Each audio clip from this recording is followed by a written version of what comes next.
Chair of the Counselor Advisory Committee of the Kansas Behavioral Sciences Regulatory Board. That is always such a big sentence. I ask that the members of the advisory committee respond to a roll call to signify their presence at the open meeting that's being conducted remotely by conference call and other electronic medium. Jim Kilmartin. Present. Morning. Harriet Bachner. Present. Good morning. Thank you. Melissa Briggs. Present. Good morning. Good morning. Michael Countryman. Here. Thank you. Good morning. Samantha Holloway. Here. Good morning. Thank you. Bob Kircher. I'm here. Good morning. Thank you. Good morning. Masha, I want to make sure I say your name right. Masa Magzudi. Here. Good morning. Did I say your name correctly? Yes. Okay, good. Thank you. Good morning. Welcome. Vanessa Perez. Present. Present. Good morning. Thank you. Good morning. Andrew Secor, we know, will not be here, and Adil Torres Rivera will not be here. Amanda Wade. Present. Good morning. Thank you. I also note the following BSRB staff are also present. David Fye. Here. Good morning. Morning. Leslie Allen. Good morning. Good morning, Leslie. Thank you. Next, David Fye will read a message concerning this meeting being held remotely. Thank you, Laura. This is David Fye, Executive Director for the Behavioral Sciences Regulatory Board. Public comment allows the public to address the advisory committee about concerns, but the Kansas Open Meeting Act, or KOMA, does not require the advisory committee to provide public comment or answer questions from individuals. Individuals requesting to provide public comment could contact the Executive Director prior to the meeting by sending an email to david.fye@ks.gov.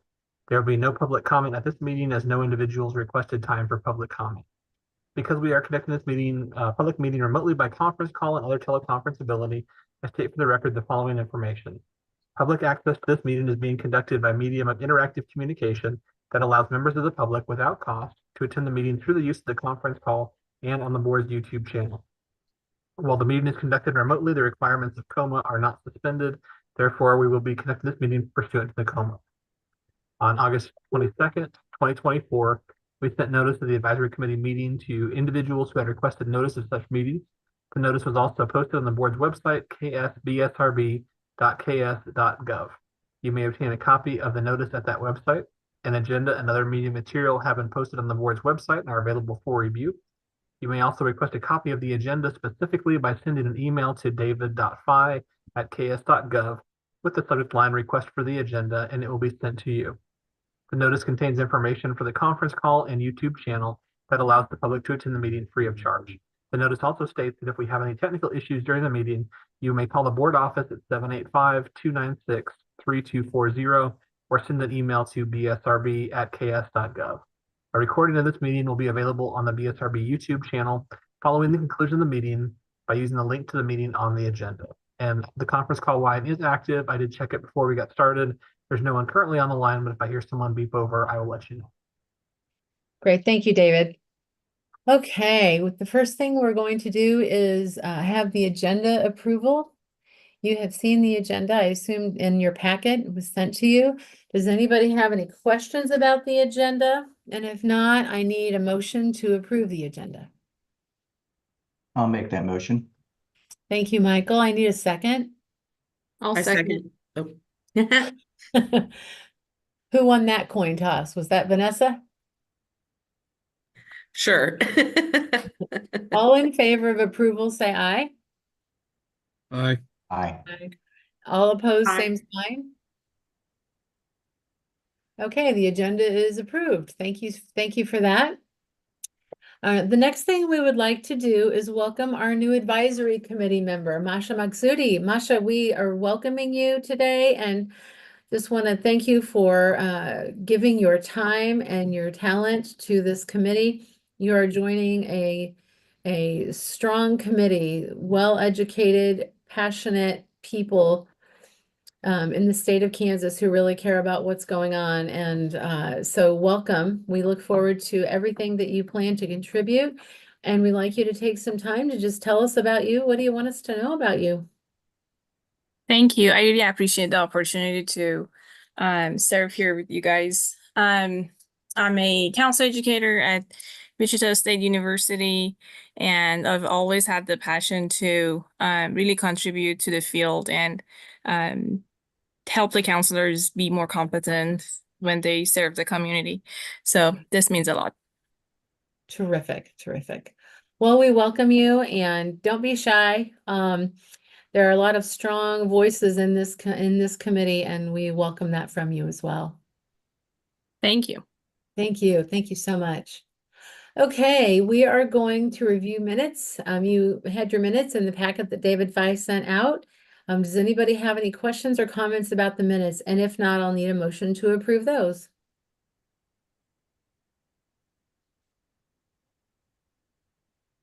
I'll move to approve the minutes. And then I'll second it. Okay, thank you. Was it Melissa? Amanda.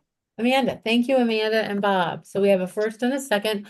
All in favor of approving the minutes, say aye. Aye. Aye. Okay, opposed, same sign. Okay, the minutes have been approved from the last meeting from August. Okay, David Fye, again, take it away, the executive director's report. Thank you. Thank you, Laura. Mhm. At every advisory committee meeting, I do try to give a few updates on BSRB operations. And then also make sure that all of you on the advisory committee are aware of actions from the most recent board meeting. So we'll touch upon quite a few items the board discussed at the most recent board meeting. First, starting with BSRB operations, I just want to let all of you know we have been, broadcasting meetings of the board and the advisory committees and keeping those archived for the public to go ahead and go back and watch, or licensees, any interested individuals. And over the time period since we started that back in January of 2021, we now have right around about 173 or 174 meetings that we have broadcast live or uploaded after the fact. And the last time I checked, I think we had a combined total of 9,998 views, and I'm sure that total is now over 10,000.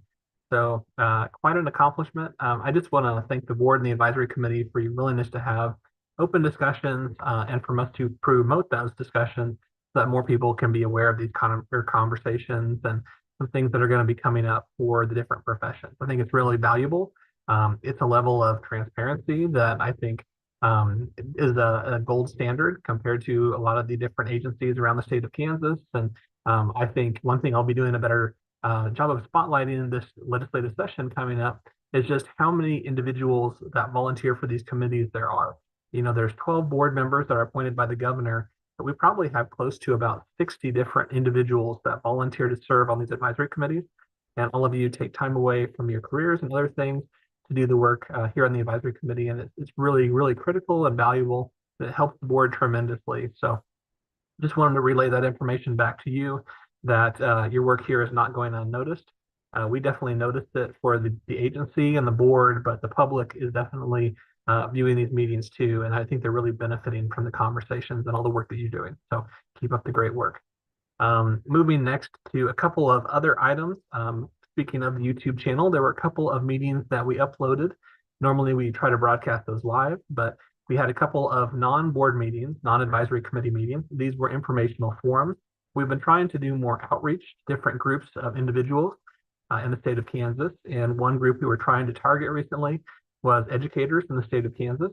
And so many years ago, the BSRB did some roundtable type groups with different representatives from schools around the state of Kansas. These were physically in a room around a literal table. But with the prevalence of programs and the growth of the different professions, and the fact that some of these programs are spread across the state and some of them are online only, we decided to do a forum that was over Zoom. And I put together a presentation focusing on updates of the BSRB, some changes in law, some updates on the multi-state compacts, and then some of the recent regulations the board has changed in terms of the educational qualifications for licensure and things like that. And then we open it up to receive feedback and comments. We started this last year and we had about 30 to 35 people. This year, I think we had over 40 people for the educator forum, and that information was well received. We hope to even grow it to a bigger group next year. And the following day, this was back in September, we had a very similar day of presentation, and it was for an informational forum for employers. of mental health professionals. We were trying to think of different groups of individuals we can reach to make sure that they are aware of the work the board is doing, some of the changes that we are considering in the law and the regulations. And so last year, for the first time ever, to my knowledge, the BSRB put together an informational forum for employers of mental health professionals. And we had about 30 to 35 people. This time, I think we had well over 60 for that group. And as a base, we used the groups that we started with last year, and we continued to send additional invitations and try to reach more and more people. Next year, I think we're going to experiment with it a little bit more too. And we might experiment with maybe a webinar format that might allow us a little bit more availability for us to broadcast the meeting live potentially. So we'll make some more preparations, but those groups are growing and the information we did put out there was well received. So I want to make you aware of those. And then also, like I mentioned, we weren't able to broadcast those meetings live. They were just more informational forums put on by the BSRB staff as kind of a courtesy to those groups. But we did go ahead and record those and upload them after the fact to the BSRB YouTube channel. So anyone who wants to watch those forums is welcome to go and do so. Moving next to some items from the most recent board meeting. So the board generally meets for about 3 hours every other month. And then in between, the advisory committees meet. And then they come together and share information from the advisory committees to the board and vice versa. And so normally I would give just general updates on the most recent board meeting. But once a year, the board likes to have an all-day planning meeting where the board can have longer conversations on items more relevant, perhaps for the legislative agenda or different topics like that. And so the board did plan all-day planning meetings that were going to take place. They do try to hold those in different locations around the state. And based on the movement and the fact that we're holding those off-site, those meetings are in person only.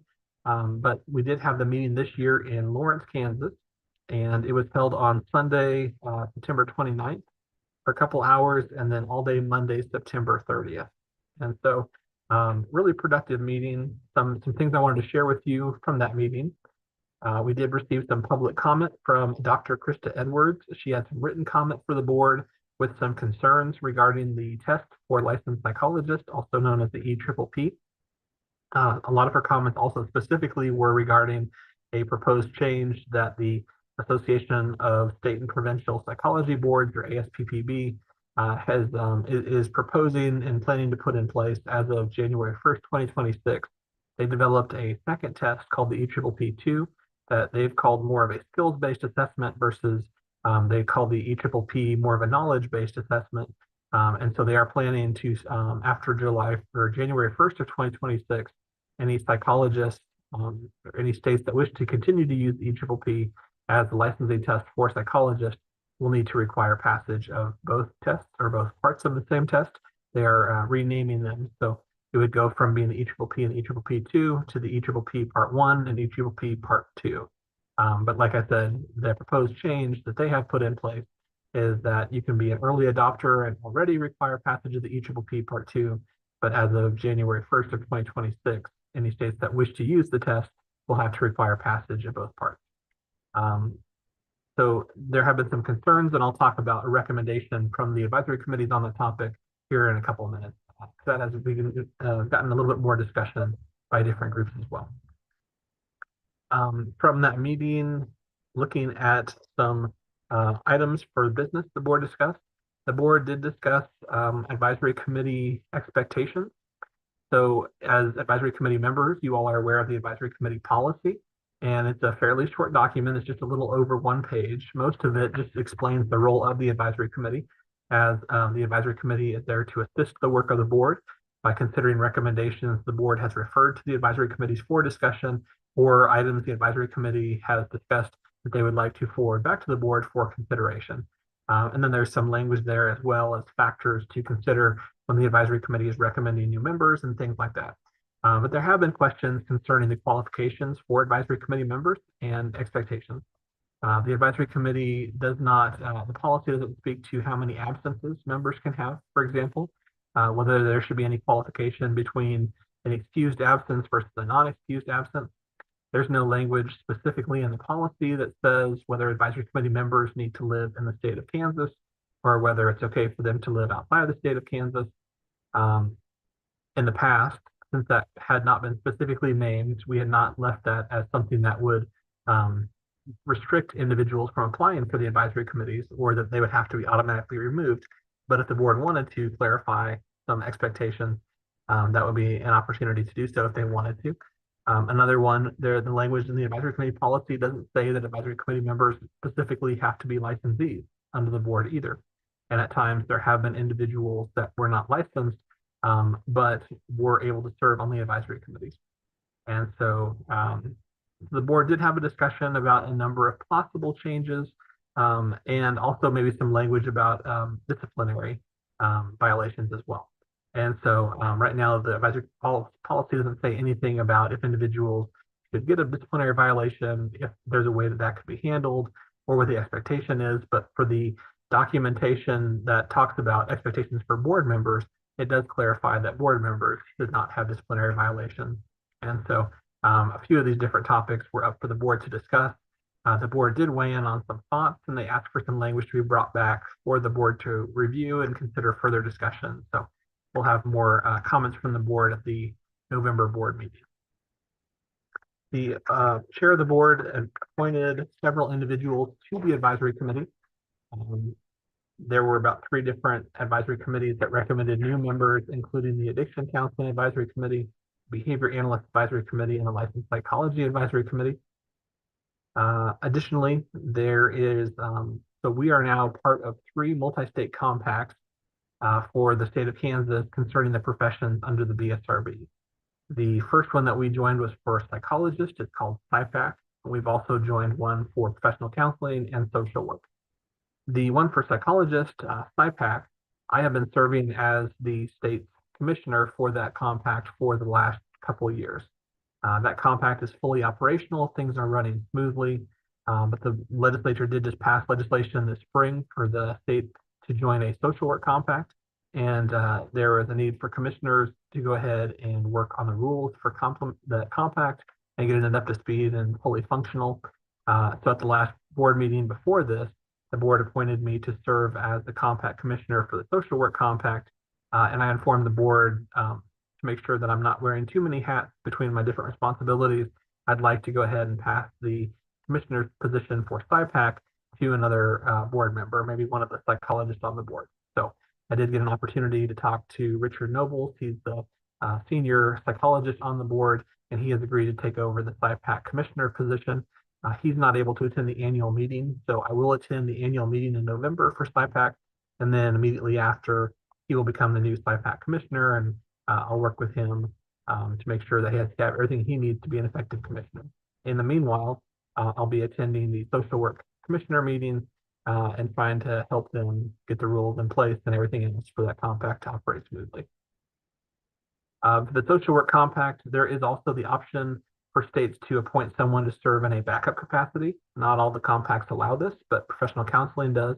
And I serve in the backup capacity to Laura Shaughnessy. She's the compact commissioner for counseling. And so for the social work compact, there was the opportunity to appoint a individual to serve in the backup role for that as well.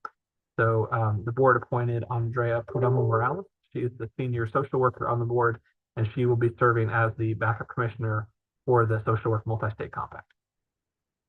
Some other items the board discussed at the annual meeting. There was a recommendation forwarded from both the Licensed Psychology Advisory Committee and the Master's Level Psychology Advisory Committee for the board to support a proposed bylaw amendment to the ASPPB bylaws. And this has to do with the EPPP test. So I mentioned earlier that there was public comment the board received regarding concern about the EPPP and specifically the EPPP2. We had asked each of the advisory committees to discuss their thoughts on the EPPP2 being made a requirement as of January 1st, 2026. What the licensing board for psychologists in Texas is proposing is they have offered up a bylaw amendment to the National Association that administers the test. And what their bylaw amendment roughly does is it would provide the option to states to either require the passage of the EPPP2 or not, to just continue to use what they've been using passage of the EPPP or EPPP Part 1. So this is something that will go in front of the members later this year, and the recommendation that went to the board from the advisory committees was to support the proposed bylaw amendment from Texas at the annual meeting. So the board did discuss that, and the board agreed to support the proposed bylaw amendment from Texas. So what this means is when we go to the ASPPB annual meeting later this year, I will speak in favor of the Texas bylaw amendment. And if there is a vote on the amendment, which I anticipate, we will be voting in favor of the amendment to try to give states the option whether to require the passage of EPPP2 or not. Next, there was a recommendation from the advisory committee. This was one from the Behavior Analyst Advisory Committee to the board. Currently, right now, the statutes specify which individuals serve on the board. For example, it says that there are 2 social workers, there are 2 psychologists, there's 1 marriage and family therapist, 1 master's level psychologist, 1 addiction counselor, 1 professional counselor, and then 4 public members. And so there's 8 professional members, 4 public. There is not a behavior analyst on the board by statutory reference. Technically, there is one because Linda Heitzman Powell holds both a licensed psychology license and a behavior analyst license, but there is not a named position on the board for a behavior analyst. And so the advisory committee for behavior analysis did recommend the board pursue legislation to add a board member specifically for behavior analysis. And the board did consider that and voted to approve that. They will be seeking that in legislation this spring. Additionally, there was a recommendation from the Social Work Advisory Committee, and this has to do with some changes in law that took place last year. During the 2023 legislative session, there was a large bill initially proposed by the board that included a lot of really positive statutory changes, creating new license types to help individuals practice in certain situations, to enable people to come back to the profession if their license had been expired. So easier to come back and practice again, and some other really positive things. One of the amendments that was put on that bill when it was in committee changed the requirements for individuals seeking a clinical level of social work license. So for individuals seeking a clinical level of license for the different professions and the ability to diagnose and treat independently, there is language in the statute that identifies a certain amount of coursework they need. And it also talks about the 3,000 hours, specifically the 1,500 hours that have to be diagnosing and treating individuals. Well, the amendment that was put on in committee for the social workers last year basically struck reference to 4 of the required classes, leaving just psychopathology as a required class under that section of the statute. And then also for the hours that are in diagnosis and treatment, instead of saying those hours were in diagnosis and treatment, now the statute says that the 1,500 hours would include but be not limited to diagnosis and treatment. And so that creates kind of a strange standard where individuals could have very, very little hours diagnosing and treating, but yet after they finish their entire 3,000 hours, they would be able to do that independently, diagnose and treat independently. So there are some other states that have a level of license at the independent level that is called a generalist. And these individuals are able to practice independently, but they're not able to diagnose and treat independently, but it is an independent level license. And so the social work profession, their advisory committee had 2 recommendations. One, to restore some of the language that was taken out of the statutes from the bill last year to include those courses that were removed by the 2023 legislature, and then also to change the language back. Instead of saying including but be not limited to, it would just specify that the 1,500 hours would need to be in diagnosis and treatment. And then second, there would be a recommendation to create a new license type, the advanced generalist, and that is the license type I mentioned where someone can practice independently. They just are not able to diagnose and treat. And so it would have a different set of standards, that advanced generalist. But if the goal is to have individuals out there that don't have the specific training in diagnosing and treating or the education for that, but would like an independent level license, then that would satisfy that goal. And so what the board asked is if the members of the Social Work Advisory Committee, if the board members on that committee could try to reach out to representatives from NASW Kansas to see if we can work together on a proposal.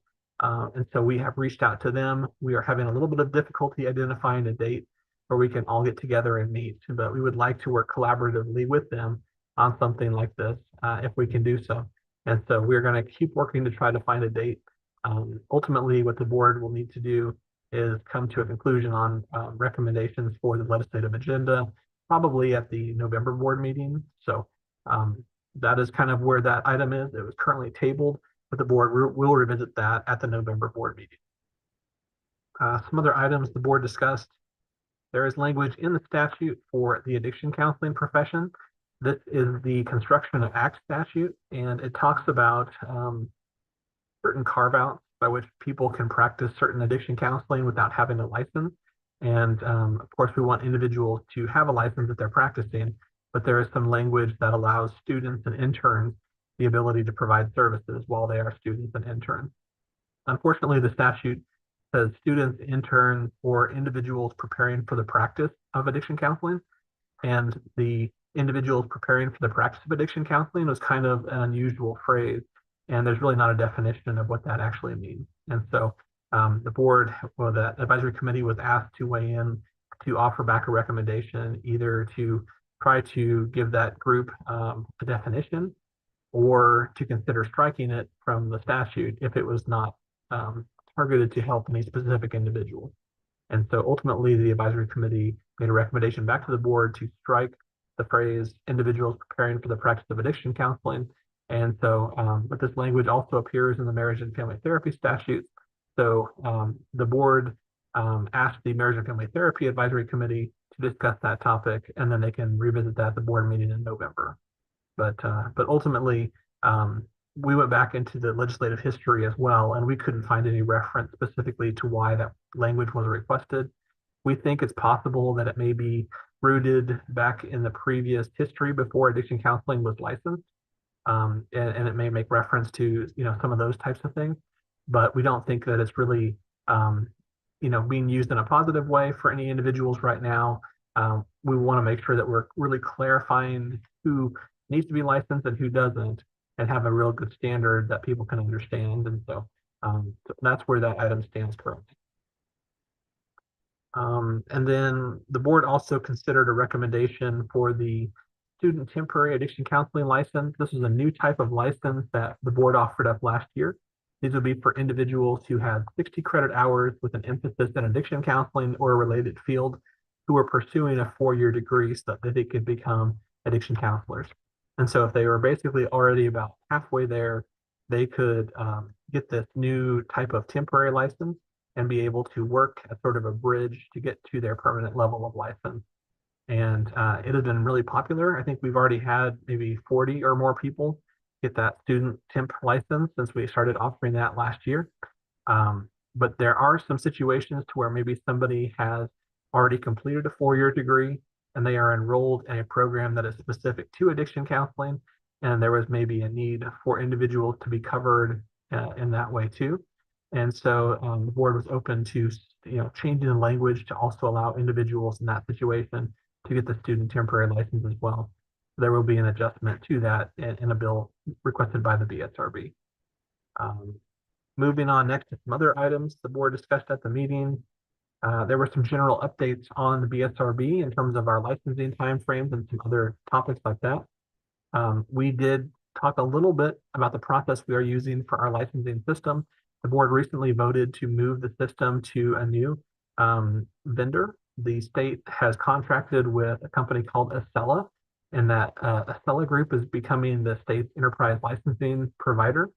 And so a number of other small fee boards like the BSRB are moving to Acela, and it will provide us a lot better tools than we currently have and a lot more integrated processes. But looking at what we currently have, we tried to lay out the process for licensure in the path that applicants have to take, just kind of illustrating all the different pieces that right now are disconnected and some of the timeframes that are outside of the agency's control, such as when someone takes the certain licensing test. For some of the professions, that information is available to be reported back to us right away. for other testing providers, sometimes we only get those test results, let's say once a month. It gets reported back to the BSRB. So some of those timeframes when someone is waiting to be licensed are not, they're outside of our control. But I think we want to make people, become increasingly aware of some of the reasons why that is the fact, so that everybody can be on the same page. And so we tried to put that out there for the board and help them understand some of those timeframes, and then also kind of stress which ones we think will improve once we move to Acela. And we do think there will be quite a few things that will be improved once we move on to that platform. However, we did also look just kind of at a big picture sense in terms of certain types of applications that people are submitting right now, from the moment we get the very first item to when that individual gets licensed. And we were able to collect a little bit of information in terms of those timeframes. And so I had the opportunity to kind of run the numbers for just the large blocks of individuals.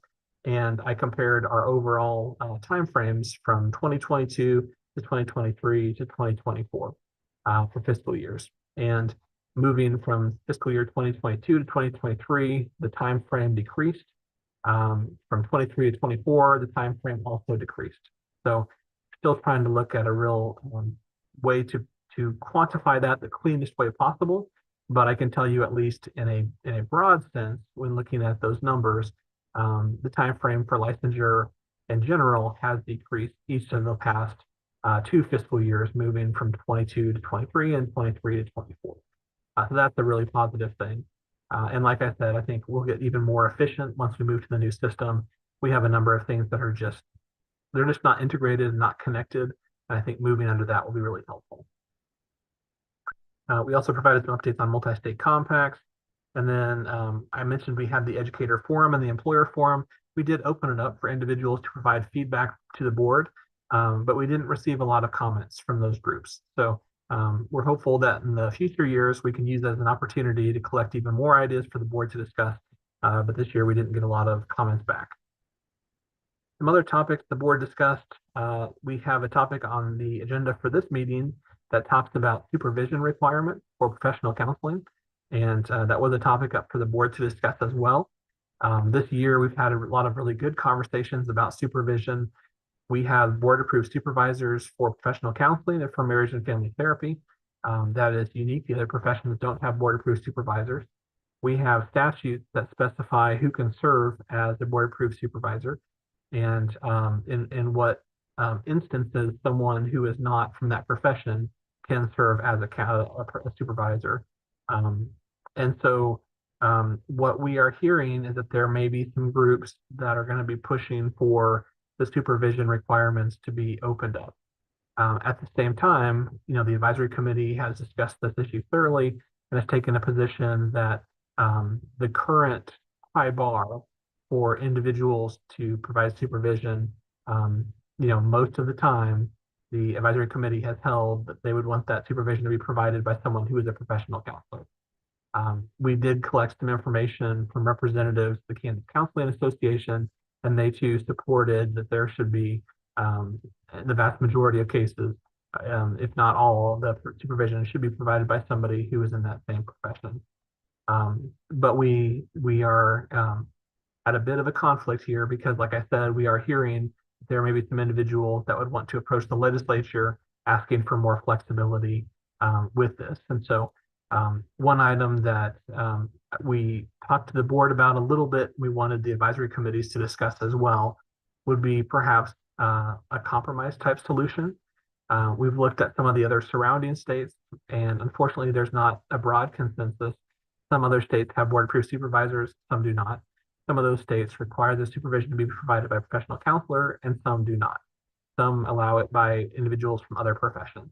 So seeing the value, we thought perhaps it would be something for the advisory committee to discuss later in this meeting, maybe a scenario to where half of the hours would be someone who is a professional counselor, and then perhaps half of the hours could be someone who holds a certain type of license at a certain level.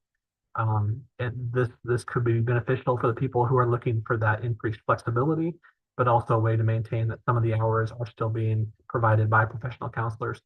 It would also address another request that we have received several times from individuals who have said, I want to go into a very specialized area, and I can't find anybody in the specialized area except for this one person. And so it would allow a little bit of choice in terms of people if they would want to receive that. But that is something for you to discuss when we get to the item on the agenda. Just kind of wanted to kind of prep that conversation as a possible scenario. And then we can discuss that more when that gets to that topic. We also talked about a process to set up an expedited application review process. We had some general language that was added to the statute last year for the BSRB to be authorized to create that in regulation, but there wasn't a lot of real, it wasn't specified what that process would involve. And in talking to my contacts in other states, none of the contacts that I have a system that basically, they don't have the process like this. There's nothing really to compare it to from other states. I've talked to my contacts here in the state of Kansas to see if they have something like that as well, and none of them have something like that either. So we're in a bit of uncharted waters, but we had a good discussion with the board. We think that there are certain scenarios where someone could have a real clear, quick shot to be licensed quickly. And so we think we have at least something to write up for the board to consider at the November board meeting. So we'll be bringing that back to the board in November. Just wrapping up the last topics that were discussed. In Texas right now, there is a draft regulation they have open for public comment that would give greater authority to their board to provide remediation for applicants with certain deficiencies. And so this would not supersede the requirements of statutes. You couldn't go above what's required in the statute. However, if there are minor deficiencies in the regulation, instead of having to deny the person for licensure, it would give the board the flexibility to say, we will let you make this up by, getting some additional hours or getting some additional courses, or some other path the board might want to prescribe, but it would give them a little flexibility if there was a small deficiency with something in the regulation. The board is going to be talking more with legal counsel to see if this is a good path to go through, and we'll try to put something back for the board to look at the November board meeting. Another topic that we brought before the board, so we have a system set up where we view programs through the lens of an applicant for licensure. And what I mean by that is when someone applies for licensure, we say, okay, for you to meet the standard for licensure, you have to have received this education and you have to have received it from a program meeting certain standards. And so if they came from a school that's accredited by one of the national accrediting bodies, we can move them through the process pretty quickly. If they didn't attend a program that's accredited by the national accrediting body, there is the alternate pathway for licensure in the regulation, and they have to meet both the program level requirements and the coursework level requirements. But occasionally, what we have had happen is there have been some schools that have just contacted us and said, we want to give you our description of our program and our courses, and we would like you to offer an opinion to us whether our program meets the requirements for licensure. Well, the issue with that is that when we do the reviews of programs, we do them using staff time, and the compensation for that staff time is through the individual who's applying for licensure. They give us an application fee, and that's how that works. So when you have schools that just ask for us to use our resources to make that kind of assessment, we're not set up that way. We don't have any way to charge those individual programs to use our staff time for that purpose. And in fact, in talking to other contacts in different states, they basically say that's not a service that they provide. They say our statutes are here, our regulations are here. It's up to the schools to be knowledgeable about those and design their program if they want to meet the requirements for licensure. But we can see that there may be schools that would like to be able to provide that assurance to applicants to say, we know that our program meets the requirements for licensure. And also, if the program does that on their own and they're wrong, then potentially you would have a lot of people coming through that program where the school thought they met the requirements for licensure and they were wrong, and the people that are going to really be hurting are those students. And so what we brought before the board was something similar to what they have in Missouri. They have a process where programs or individuals can ask for an opinion about their program at the front end to see if they meet the requirements for licensure. And if they do that, we can give an opinion, but this would have to do with setting up a new statute for that purpose. We would be able to charge a small fee for that level of review. but we think there will be some schools that will voluntarily want to submit their own programs, and we can basically say it meets the requirements at least for that year. And then if they make program level changes, we could always re-review the program in the future. But essentially, it would be an option where if they wanted to pay us for that type of an opinion, we could give that. No schools would be required to do that, but it would be a service we could offer. There would just be a way for us to receive compensation for that service. And one other thing we'd mentioned to the board is that if we are accepting fees from programs who wish for this service to be provided, that potentially could help us if we want to consider lowering fees for applicants. Because if we're receiving money from the schools, we need less money from the applicants to make all the operating decisions for the agency. So we can see some benefit there.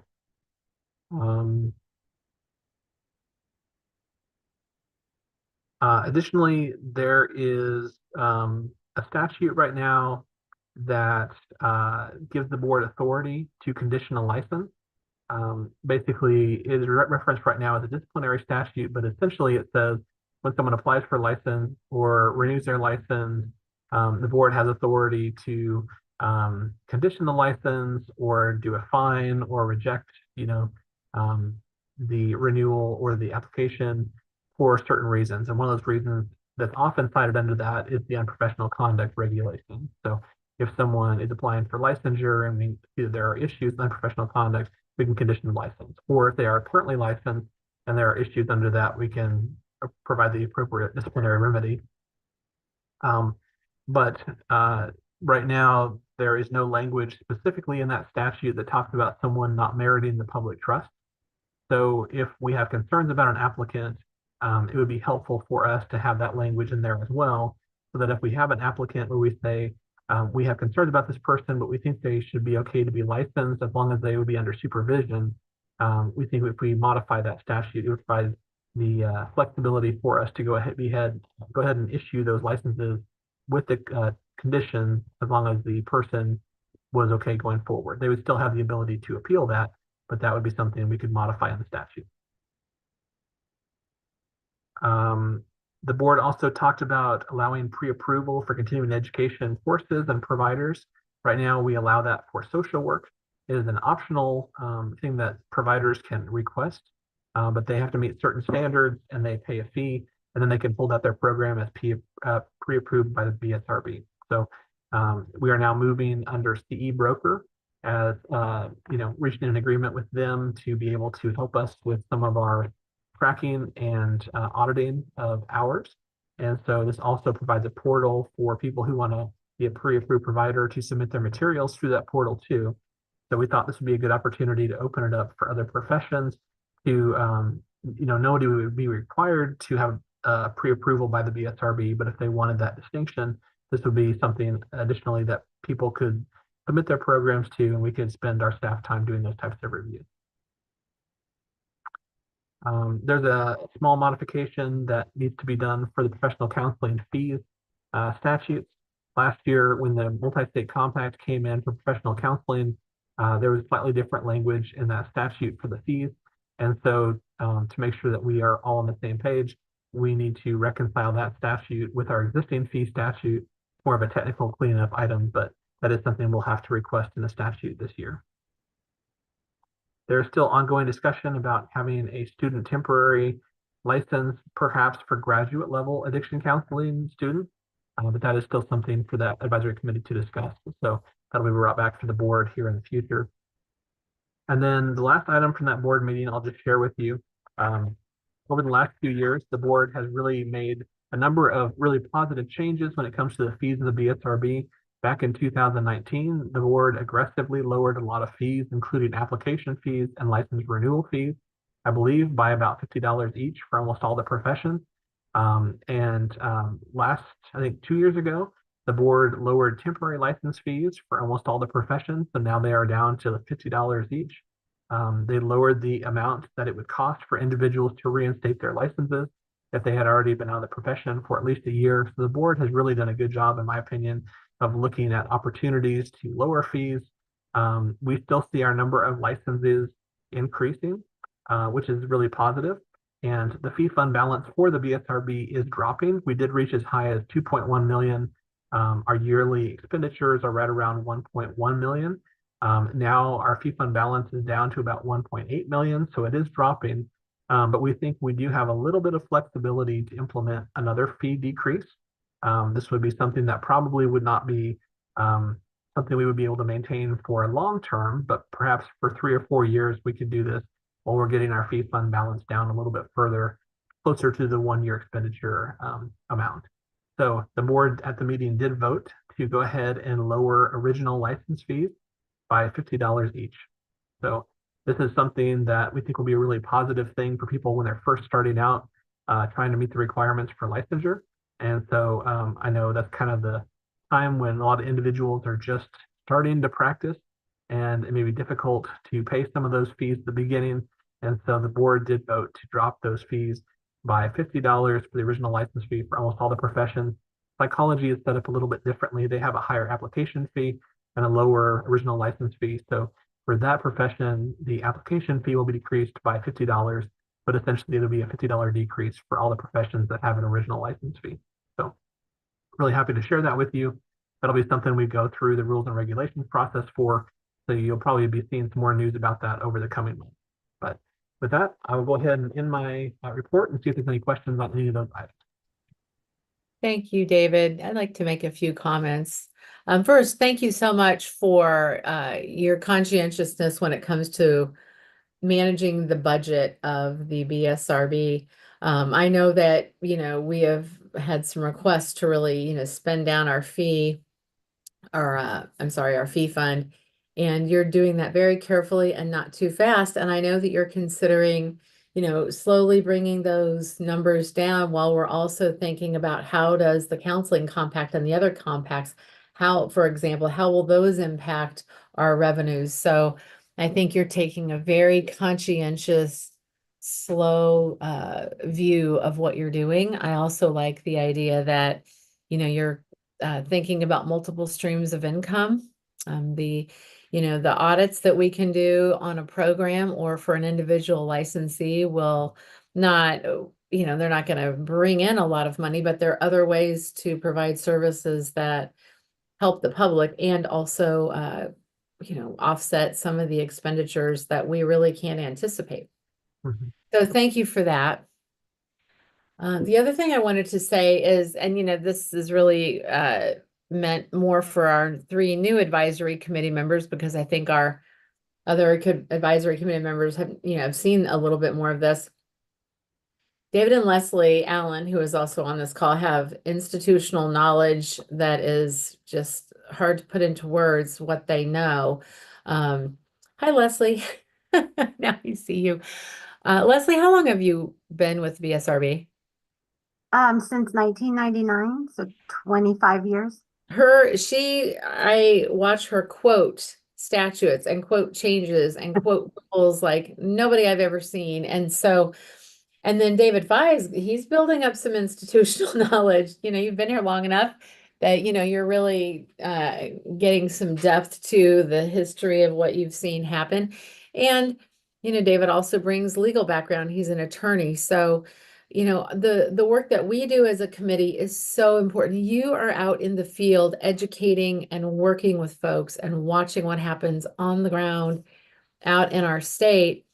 And when you bring that back to David and Leslie, and then they and somewhat I can then bring that to the board, the interplay between our advisory committee and the board is so important. And so I'm really just excited to see so many faces on this call, because I know that the work that we do is informed by what the board is doing and what David has just talked about in his executive director report, but it also informs what we do, and that interplay back and forth is really important. So David, thank you so much for the time that you've taken to prepare that report. And I can tell you that the board meeting that we just had was really, really productive. I could not believe the amount of work that we did and the things that we were able to accomplish. So thank you for organizing all of that.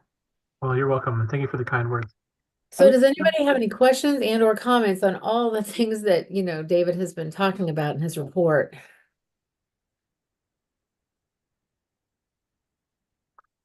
One thing, would it be possible, your staff, David, prepared those templates that showed the paths to licensure? Could we share the counseling paths to licensure, the PDFs, with our advisory committee? Sure. Yeah, Great things to have around. I've handed it out a couple of times already to people who want to understand the licensing process. I know you're going to post those on the website, but it would probably be good for everybody here to have those.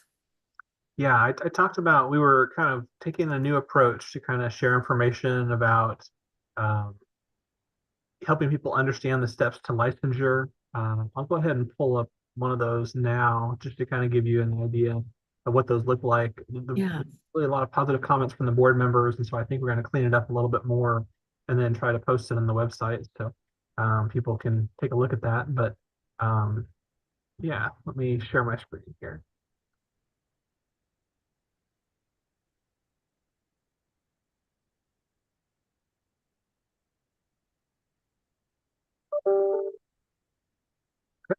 So what we did is we tried to keep most of them to about 2 pages, and we wanted to kind of illustrate some of these steps that the applicants would be taking, and then some of the steps that the staff would be working on.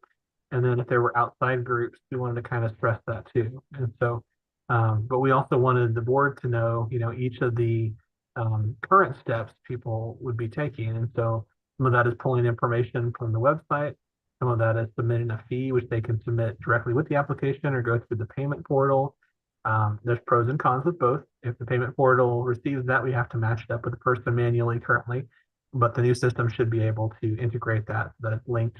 And occasionally we do have individuals that pay the wrong amount for different things, and so we have to go through and do those kind of corrections. And with the new system, there's only one option of how you go through that path. And so and then talking about the staff roles, and some of that is manually checking things, through the mail and getting the information into the licensing system, setting up paper files, because right now, at least for our current applications, we are maintaining those in paper form. And so we'd like to move to digital, and that's kind of our goal in the process, but that's where we're at right now. And then the code where people can go through and they can see the progress of their application. They get a letter. So in the first 15 days that someone applies for licensure, we do send them an initial review of what we've received so far and what we can see is outstanding still. And we do try to send them that. Usually it's by electronic form, so we send an email to them, but it does give them an idea of what we received so far. Now, there might be more things as we go through where we get a reference from someone, and then there is something we have to look into from the reference, but at least it kind of gives them an initial first view. And then we go through the review process and everything that the staff is looking at. And then, it kind of continues. And if someone attends a program that's non-KCAP accredited, there's some additional forms that we collect from the school, sometimes 2 different forms to get more information. Sometimes we have to use an outside expert to do a certain type of review. And then if individuals apply from the beginning of the process, they get the ability to take the test. Then it's on them to schedule the test and hopefully pass it the first time they take it. And then we get the score reported back to us. Then there is the original license fee they have to pay, and then they request their license with that. And then the other parts of that are manually done by our licensing staff. So it's not as easy as just we get a stack of papers and everything is all complete, and then staff can just process it all right then and give somebody a license. Unfortunately, it's a lot more complicated, and some of these things are in place to make sure that we protect the public by having good standards for licensure. This is somebody who applied from the very beginning, but we also have a reciprocity pathway too, and it's a different pathway where someone's licensed in another state, and sometimes we can get through review of those individuals much more quickly. But yeah, this is kind of an example we put together and showed the board. And like Laura said, we're gonna try to put these out there on the website so people can get a better understanding of the different steps involved.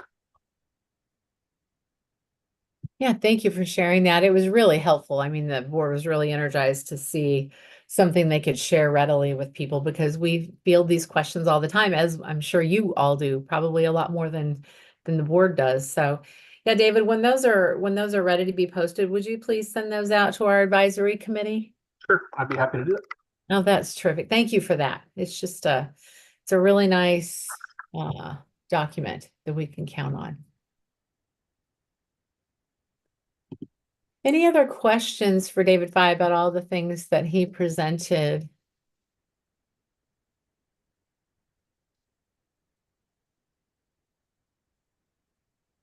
Okay, well, if not, we will continue on. Updates on the Professional Counseling Multi-State Compact. I have a little bit of insight about that. Our full commission meeting is tomorrow. Really excited about that. It's a 2-hour meeting. As the last message that we received from the Compact Executive Director, all of the commission members will be able to be there. So it will be truly a full commission meeting, which is very exciting. The rollout, well, I'll know a lot more, unfortunately, in 2 days, but the rollout for the Compact, it looks like it will be next spring or summer.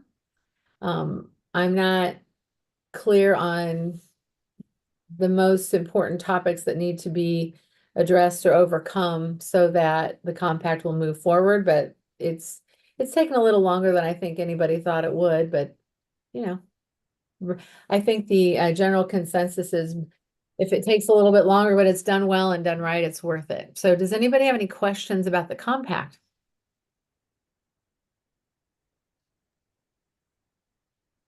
Okay, well, thank you for that. Okay, let's go to old business. David Fye, you want to take that first one? Sure. So one item that the board originally discussed and then referred to the advisory committees was adding language to the BSRB website that would just give a general short description of the profession.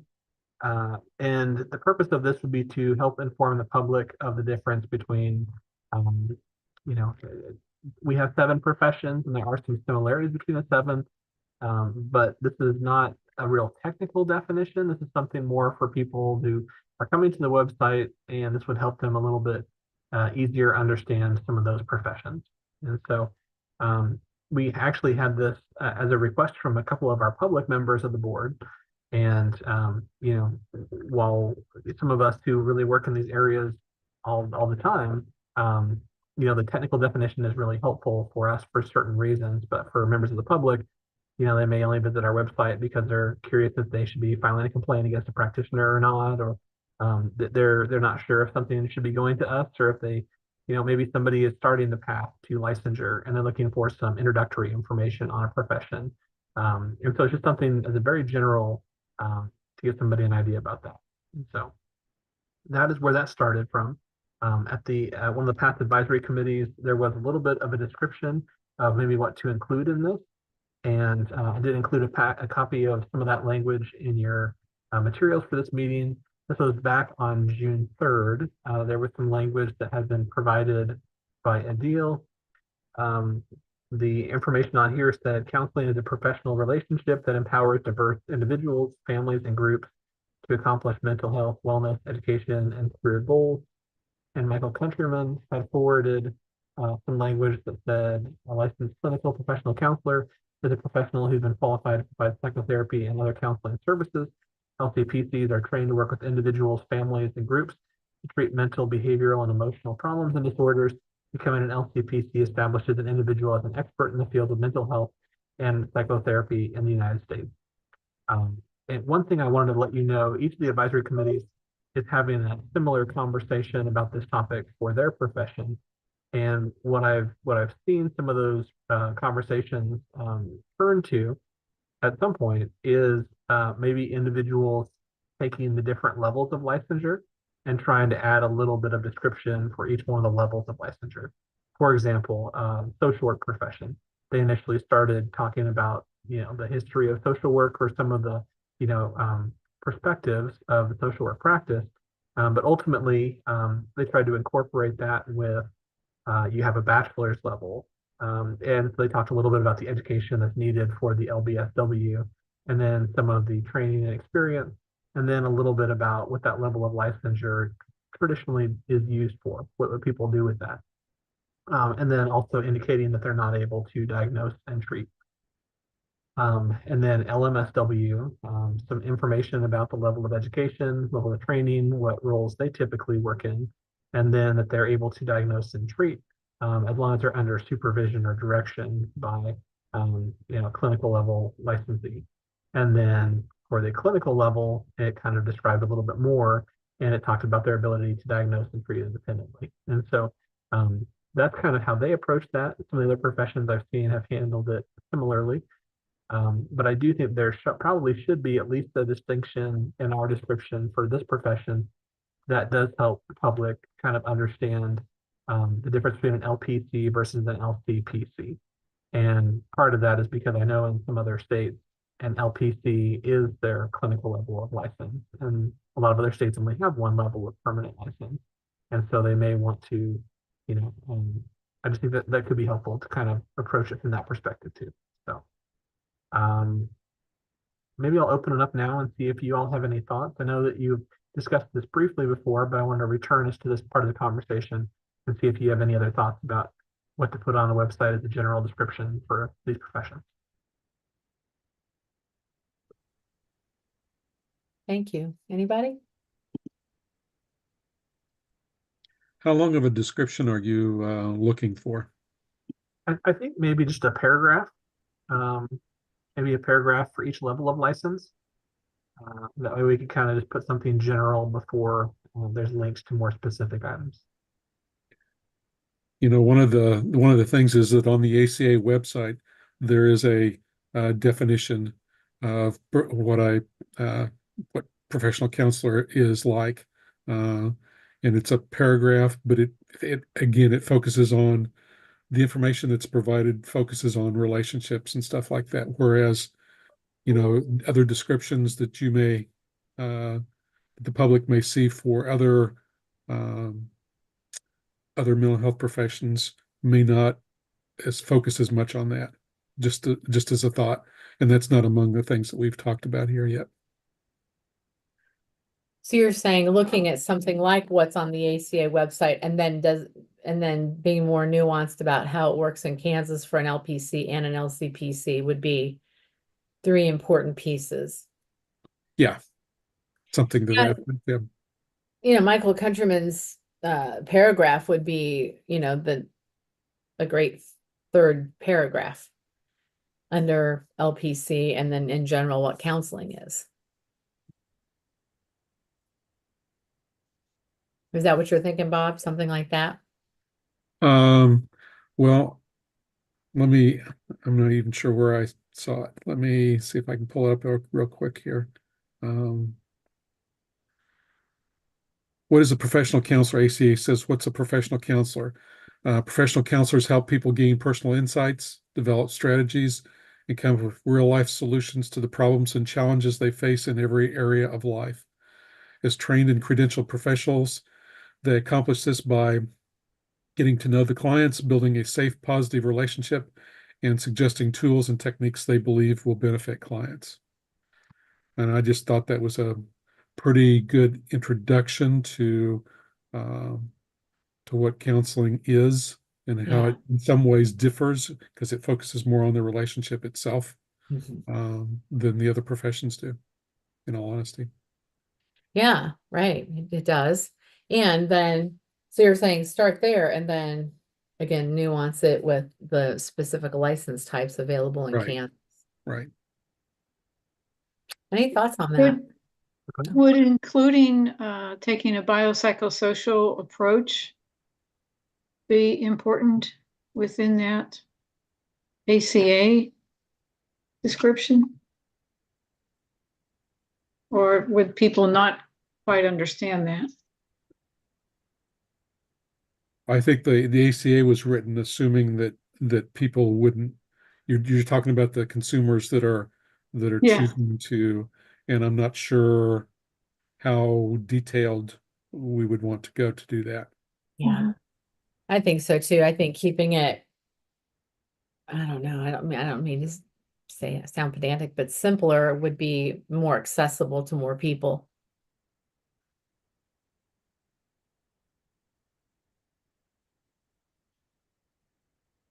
Other feedback?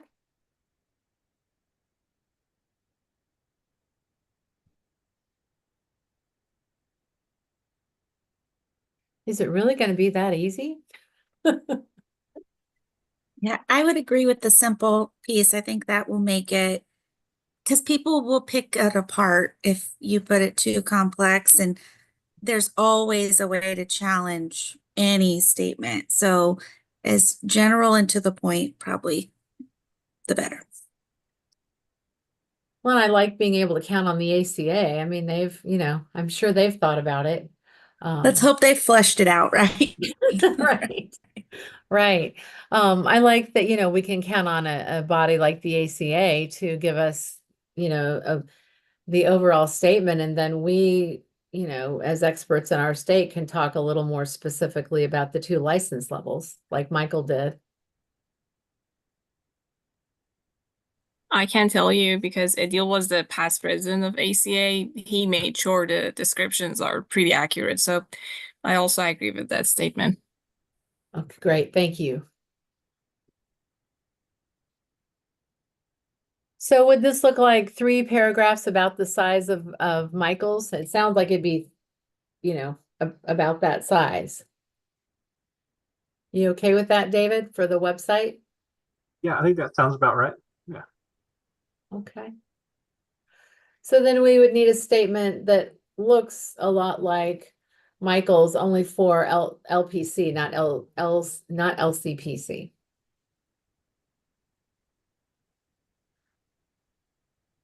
Michael, would you want to write that since you contributed the LCPC one? So it's for continuity?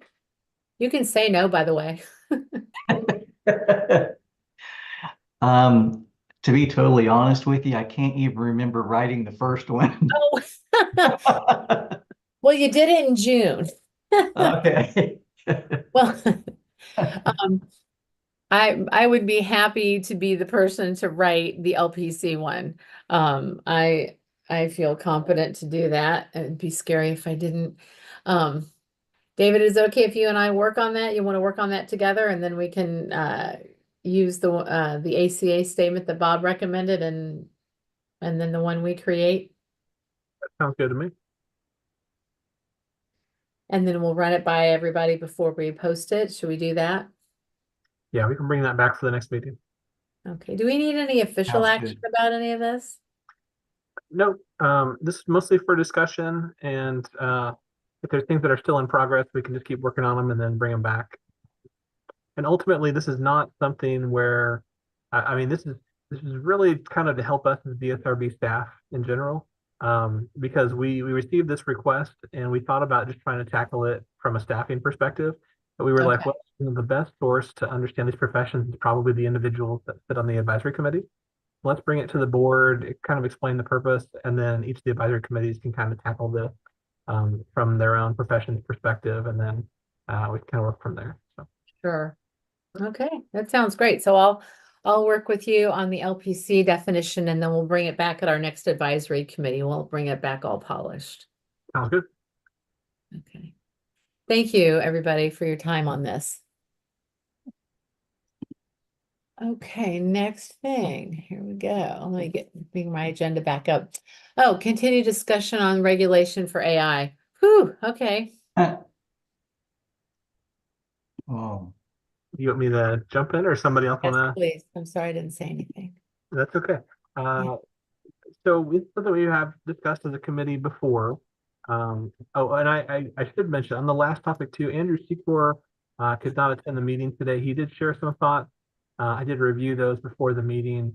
In terms of discussing the profession, he kind of echoed some of the things that we talked about as a group.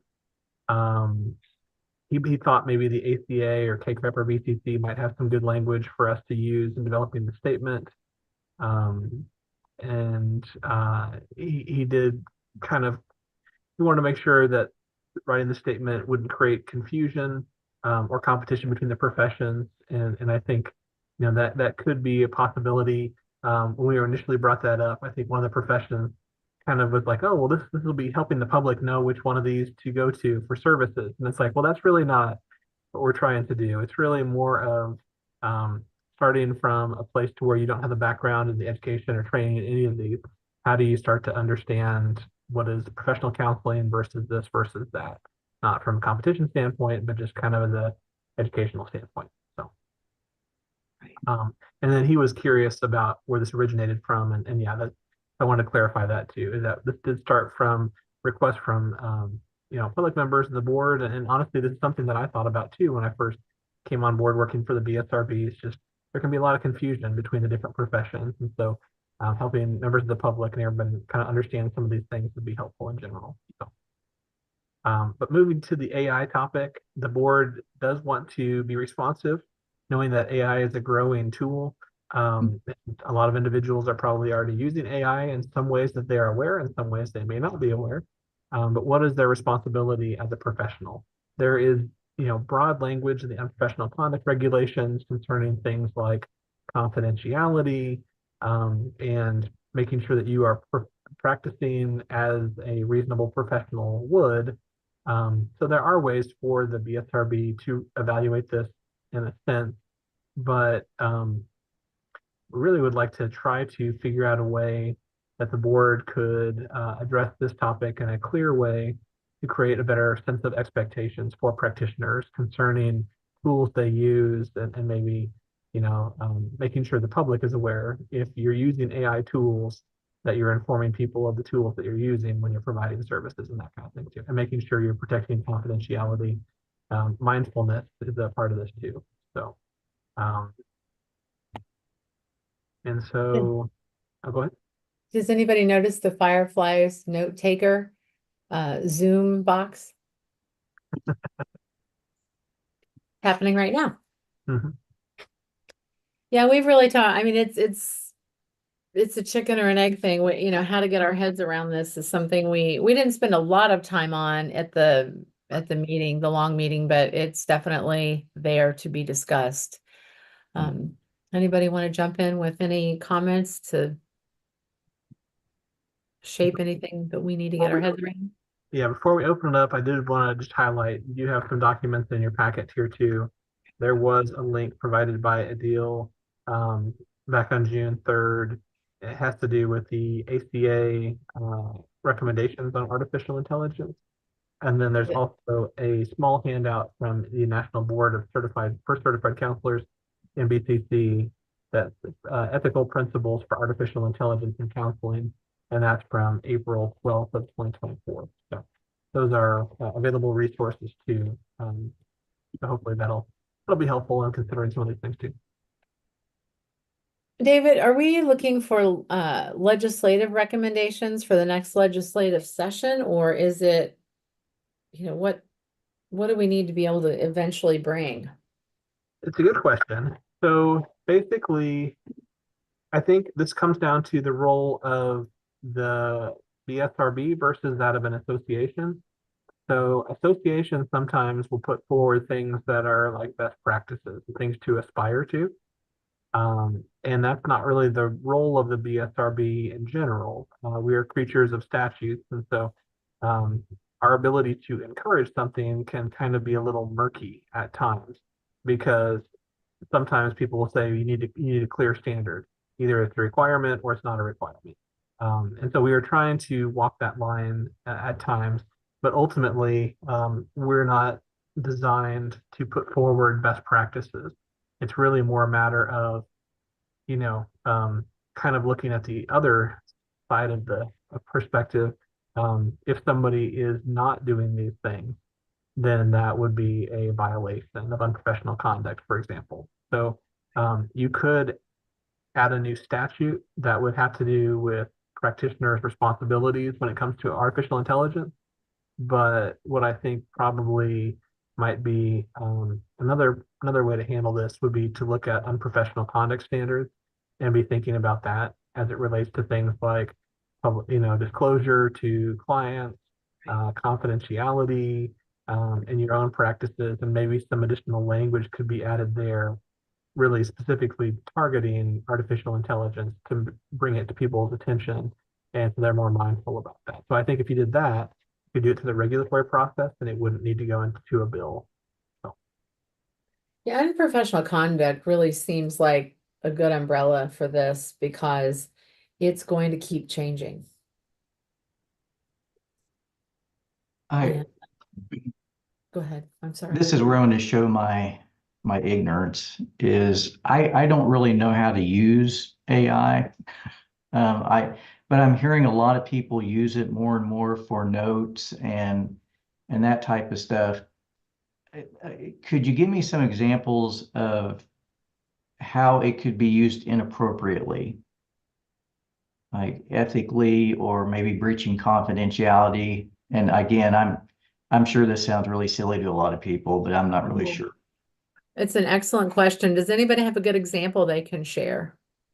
Yeah, I mean, I would say the ways that it could be done inappropriately is if you are, I personally love to use AI, so don't get me wrong, but if you dump your confidential information into ChatGPT to push back out your session notes or your treatment plan, if you have identifiable information, then that could be used. It's not secured the same way as your HIPAA compliant EHR. So that could be used inappropriately from a confidentiality perspective. I think my bigger, although I am very concerned with confidentiality, I think actually probably my bigger of concerns is, I don't know if I'd call it bigger, but another concern is just pure lack of individual treatment planning. So it's a great tool, but it should be reviewed. You should read every section of a treatment plan that it puts out. It should be aligned with your client because it's using a lot of really good information, but it's generic still. It would be like if you copied, like people are really stressed out this. It'd be like if you copied back in the day with those treatment planning books. If you just grabbed a treatment planning book and copied the first page of it and wrote your client's name on the top. Like that's what you're really getting. So, I mean, you might have looked up like treatment interventions for individuals with anxiety and then copy that page. It would be that type of response. And so I think it's important that we keep the treatment individualized and not just driven through AI, but it does a beautiful job of making it pretty, making sure your words are spelled correctly, and giving you some general template information. So there's a lot of pluses for it, but there are a lot of potential areas of lack of individual treatment planning in my lens. And then, of course, any risk of putting anything out into open forums that could be recycled back through with identifiable client information. Are these type of programs, and I know this doesn't really relate to the BSRB, but I'm coming from it from a HIPAA standpoint, are they HIPAA compliant? I would not think ChatGPT or Copilot are HIPAA compliant. I would suspect most people are not, if they're going to use it, they're using it in, I would hope, in a very general term, write a client treatment plan for this reason, not anything identifiable in that request. So it's literally like a Google search, and you just type in a question and it creates something for you. You know, Michael, I just got back from a risk management program regarding AI. I retired as risk manager for Stormont Health. And the American Counseling Association has pretty interesting guidelines on it. And I say they're guidelines because this is so new. Nobody knows, but there is a statement about HIPAA, and it talks about HIPAA compliance. There's generally not a stamp that says HIPAA compliant. And so you run the risk anytime you put patient data, outside of a controlled environment. You run the risk of that being let go, and then you having the problem with compliance. The other thing it talked about was you have to be careful, whichever one you may or may not decide to use, the algorithms and other things that are used to set up the AI may or may not be more impartial, may or may not be more biased than you are. And so this is not you using your professional experience, it's some other group that created a bunch of algorithms to treat your patients. And a personal decision, I think, I use this in healthcare, but for a person to provide care to patients, that's something you probably should be careful about how you proceed. But the ACA has some great little paragraphs about it right now because it's still everything you see is in development, needs more structure, needs more investigation. So there's not a real hard set. Let's go and let's use this. Let's stop using it. Good luck. Very true. Well, A piece to know, like ChatGPT doesn't reference its sources, so you don't know where that information came from. But Copilot does reference the sites that it pulled its information from. That doesn't always make them accurate, and that doesn't also make the algorithm not pulling from only very specific areas or sites. So it doesn't make it not biased for sure. Melissa, when do you use Copilot? Do you, when a client leaves, or do you then just talk into it for 5 minutes or? I actually haven't used it for, I use it for more like marketing material, other types of things. I haven't used it for actual client session notes. But I have had students run it for mock session notes. I have used it for like curriculum, like to explore like a session structure, pull ideas for intervention use. So like what are evidence-based interventions to use with this population? And then it pulls up, it'll structure you an entire group session every minute structured. Like, so I have used it for like ideas to show students. Like these are, and it also helps me for my students. They're required to do their own. So I show them what it looks like if I know they used ChatGPT or if they, it's not like you can't get ideas from it. I mean, I all the time run like if you're trying to come up with a group title name, like a creative group name, drop in like looking for a group name for this topic. Looking for, it'll create images, but images, it's not, AI is not great at images yet. So like if you're wanting a logo or something like that, it's not very good at that yet. It's got a lot of learning to do. I'm hearing you describe clinical use and non-clinical use, like two Yeah, buckets. business use. I feel like you can, for a clinician that's in most business things, we use it at our agency for job descriptions, for, I mean, things that would be more business use that would have less of an impact on your clientele beyond, you could have, but I have used it for creating forms. But I would consider most of that still on the business side, not clinical decision making. And that's probably just my own preference in it. But Now, I do get a lot of advertisements for specialized AI for mental health and things like that. I've not implemented any of them or tried them, so I can't really say how great they are. Have any of you tried any of these? And my understanding is they listen to your session and they write your note and do all kinds of stuff for you. I have not tried those. Those I have not been as willing to jump in. But it does look like I use Simple Practice, and it looks like they may start incorporating kind of just like more like spell check or but it's more of like we'll correct your sentence so that it sounds better, rather than we'll just correct the way you misspelled a word.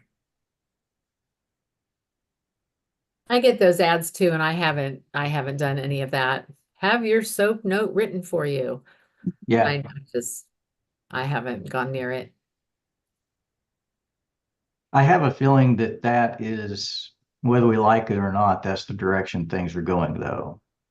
Is maybe I'm wrong, Yeah. but sure seems that's the direction things are going. That's the part that I think is going to get where there may have to be regulation, because that would be full taped sessions. Right. Mhm. And so then that becomes, very different than, anonymous information put into that produces you some clinical ideas for interventions. Now, That word you used there, the taping, is on these, because I've read through those, and I even went on like YouTube and looked at an example of it, and it says it doesn't retain anything. That once you hit, produce or whatever, that it deletes it or doesn't save it. So I And that don't. could be accurate. Like if anybody uses Teams now, Teams has an AI a source that but it produces a transcript at the end. It won't produce audio, but my own skepticism doesn't mean that it doesn't exist, the Right. audio. It's just not giving you the audio. Hmm. But I don't know, maybe somebody Yeah. else with more. It just makes no sense that there's no way that it's recorded that somehow, but maybe their technology is that good. It holds its memory Right. that well. Right.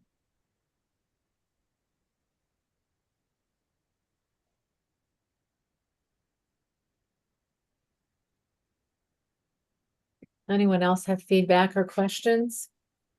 There is an article from Frontiers in Digital Health that was just done in March of 24 that talks about artificial intelligence. Maybe it's a review we look at and see what it suggests just because it has that research base, maybe.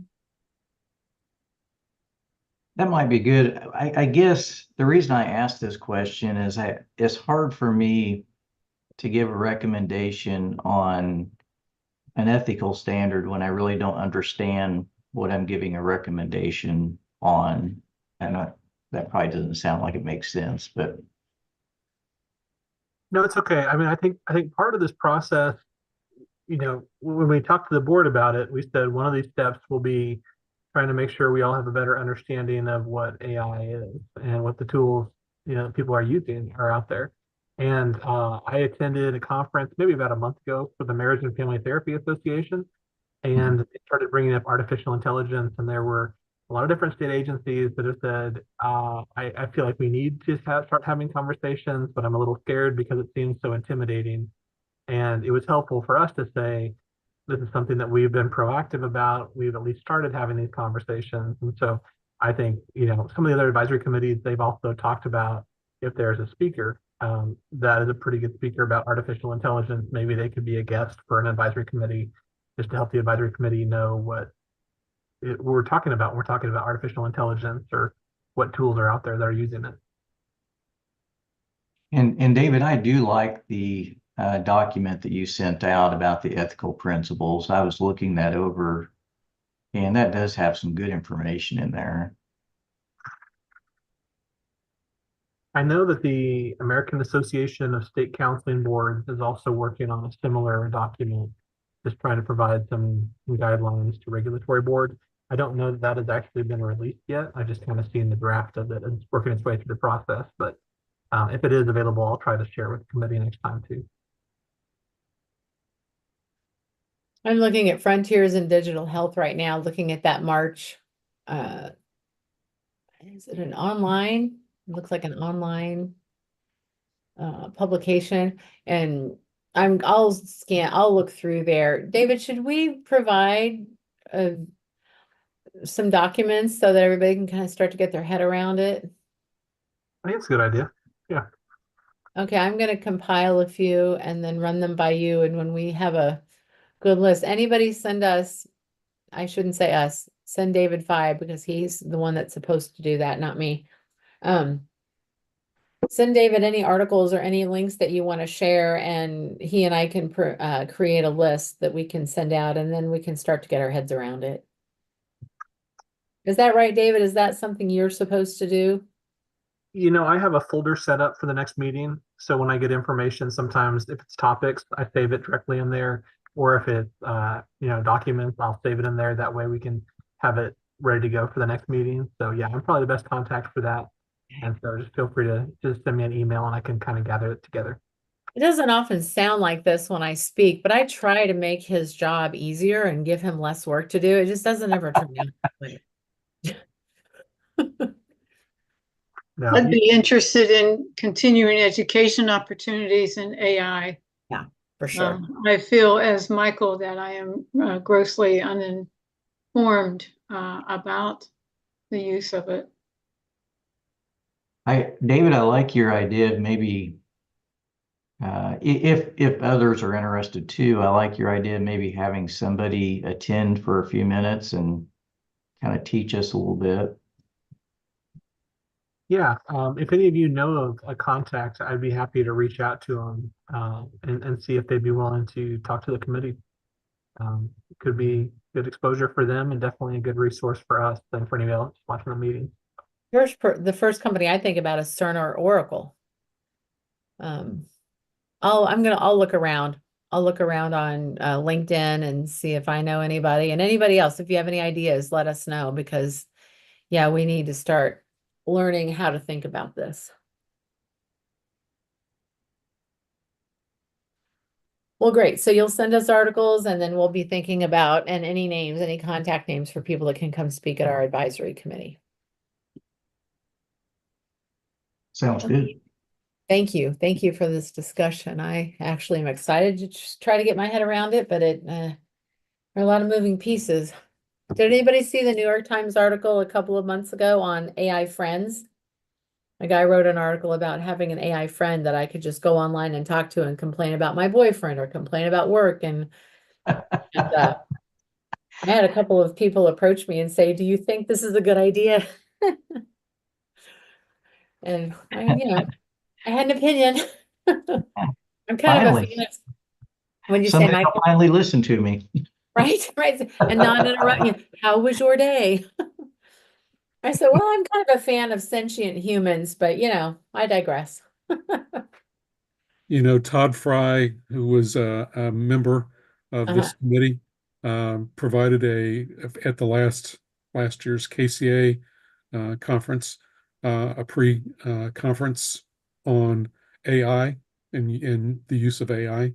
That may be someone that would understand what we're after and approach it in that way. Great idea. It was one of the best ones that I've ever attended, honestly. Really? Yeah. I will reach out to him. I'll reach out to him. Thank you for that. I'm sure he'd love to be back. He's obviously still really involved. Was that recorded? Was his presentation recorded? No, it wasn't. It was just a pre-conference at the KCA counseling convention, and no, it wasn't.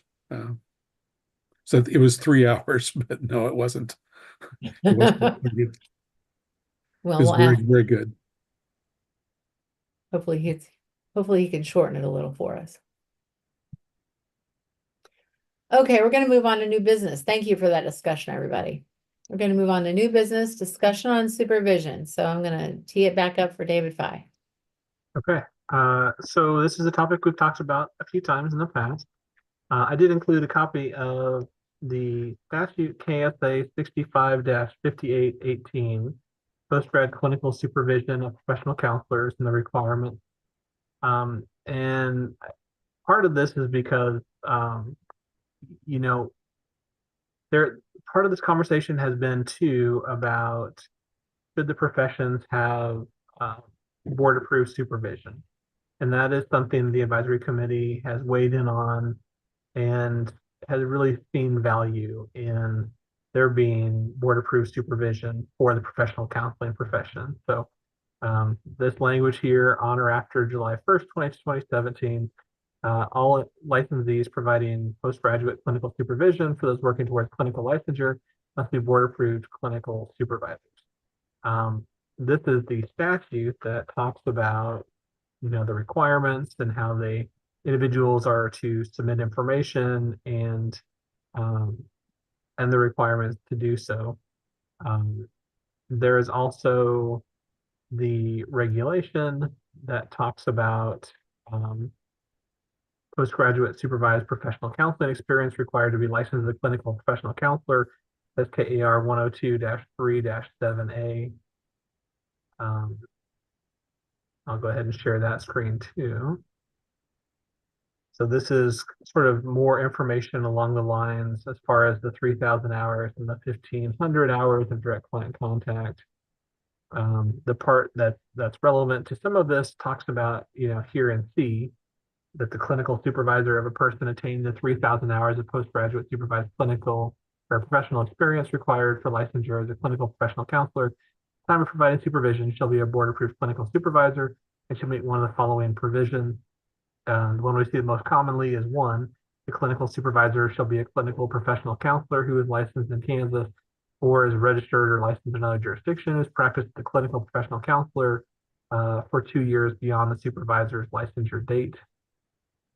2, we don't really see very often, but if a licensed clinical professional counselor is not available, the clinical supervisor may be a person who's qualified by educational coursework and degree for licensure as a clinical professional counselor in Kansas who's worked and who for at least the last 5 years of postgraduate professional experience in clinical professional counseling.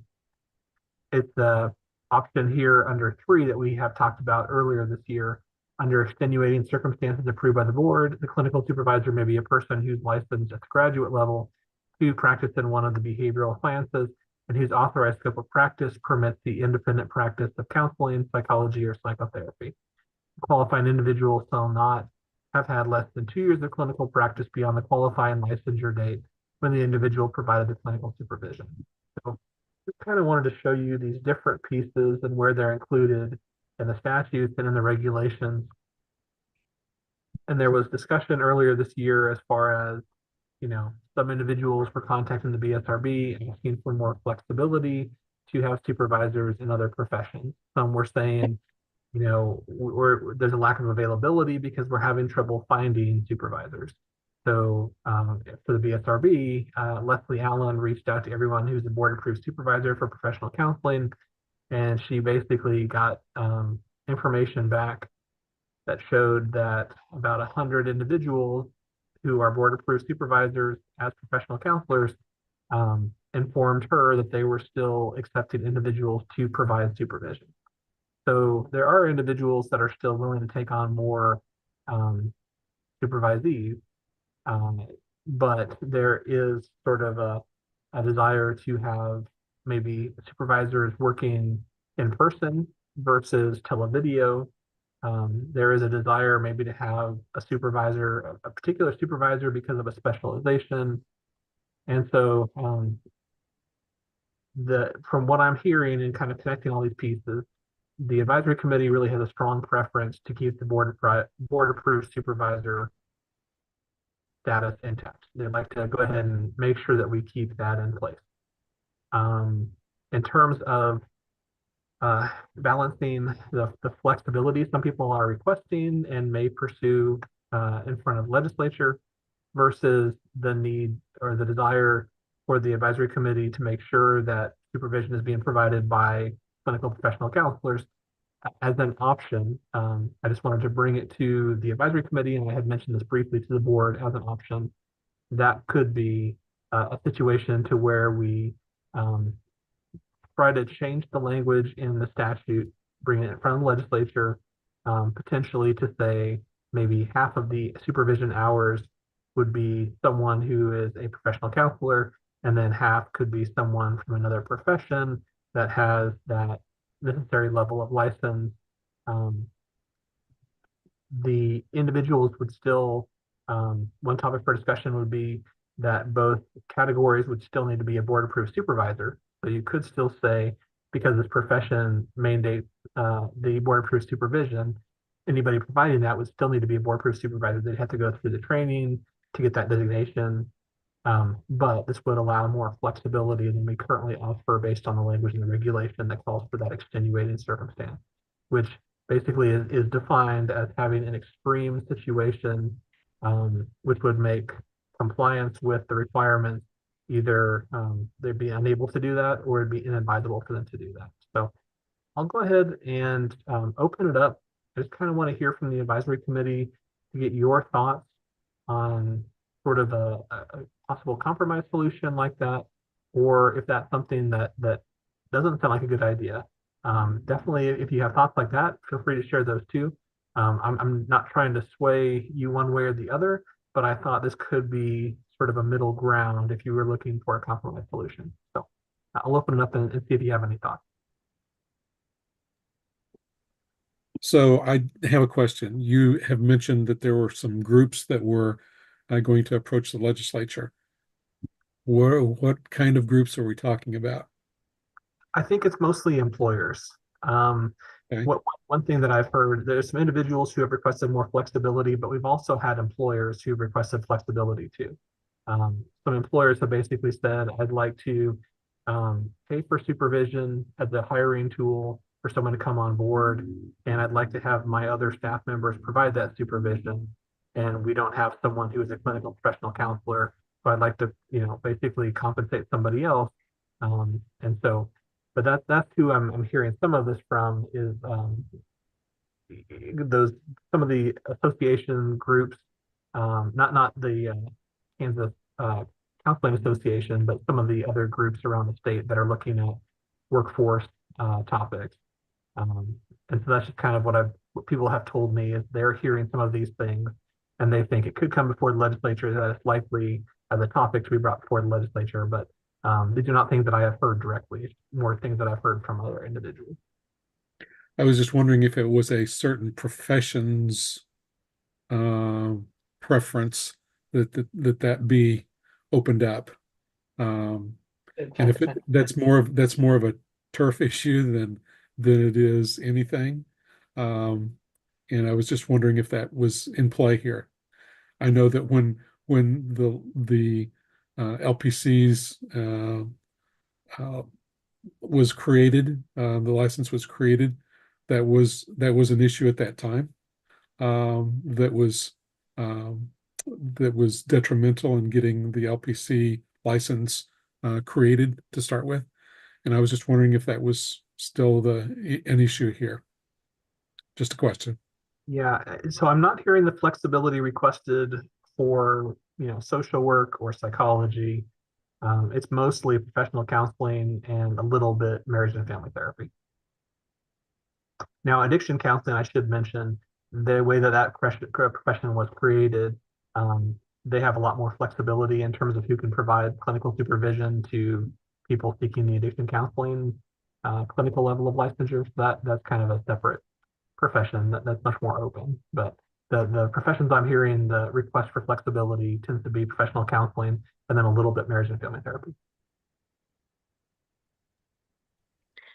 I can see this being helpful for people that are pursuing specific specialized areas like play therapy, addiction, anything like that, to have 50% supervision with an LCPC, 50% with another person that specializes in that area. But I personally don't think it's appropriate for every LPC. So if an agency wants to just have a staff member who's not from the counseling profession to offer supervision to every LPC that they have, even the ones that are not pursuing a specialty area, I don't think that's really appropriate because we operate from a completely different model as counselors. We follow the wellness model, which is different from probably most of the other helping professions. And so the skills that we teach our counselors are a bit different. Again, I see the benefit in the specialty areas, but just as a rule for every LPC, I don't think it can be really helpful long term. Do you think having half of the hours still be required by LPCs would help to circumvent everyone? Well, it would help, but do you feel like that would be enough? Is this a question for me or other people? To everyone. I guess I'm having a hard time kind of convincing myself in my head, why would an LPC who does have access, because there's a long list of site or board approved supervisors, all of us are providing supervision, most of us in person. So why would they need to, let's say, receive supervision from a psychologist or a social worker? What is the rationale behind that when they're not pursuing a specialty area? Right. Well, I some think of- rationale is accessibility through their job is the reason why these employers are likely pushing it is it would be a supervisor readily available at their current employer. I'm not saying Right. that's a good reason to make that decision. I'm just saying that's likely why it's being advocated for. I do think I think I understand the identity of a counselor and the importance of that identity of a counselor. I do think they are like you could likely still always be supervised by another clinically licensed person eventually. Like that's, and right now an LPC who's not getting their clinical license can be supervised by anybody that has a clinical license. So that, I mean, that currently happens right now. They're just supervised by anybody as long as they don't have a clinical plan in place. Yeah. So, I mean, I think I get ideally, maybe that's not the direction we should go, and maybe we should stand on our morals of ideal. But practically, I think it makes for better accessibility. I mean, for LPCTs, it is happening for sure because it's just direction, it's not clinical supervision. But I really don't think convenience of an agency should really overturn the standards of the profession. Right. I don't disagree to that, but it's not just LPCTs, it's LPCs who are not getting who do not have a clinical plan, who can obtain their supervision under any clinically licensed True. individual. True. And they could be that for their entire career. Yeah, they have the choice of not even trying to become clinical. Right. But I think for the people that want to get their Cs, there has to be some sort of standard for them because then they can become supervisors. But if they're not trained well themselves, based on the standards of the profession, what are we producing and putting out there really? Right. Yeah. Again, I actually don't disagree with this at all. But as we move to the compact, other states do not have this requirement. And so that will be another consideration in how these pieces work together. Because what barriers you could create are things like, well, I'll just get licensed in Missouri or Texas, and I will then just get the compact, right? Rather than go through the hoops or what they may feel like are additional hoops than Kansas. And again, maybe we don't want to water it down. I thought the 50% was kind of a compromise. I thought it made some sense for a compromise. It's definitely a compromise. It's hard to, David. Hard compromise. It's a hard compromise. David did the research and we could show that there's plenty of room. There are plenty of supervisors out there that can supervise. Plenty. There's not a shortage. That was the hardest part is, knowing that we are receiving pressure.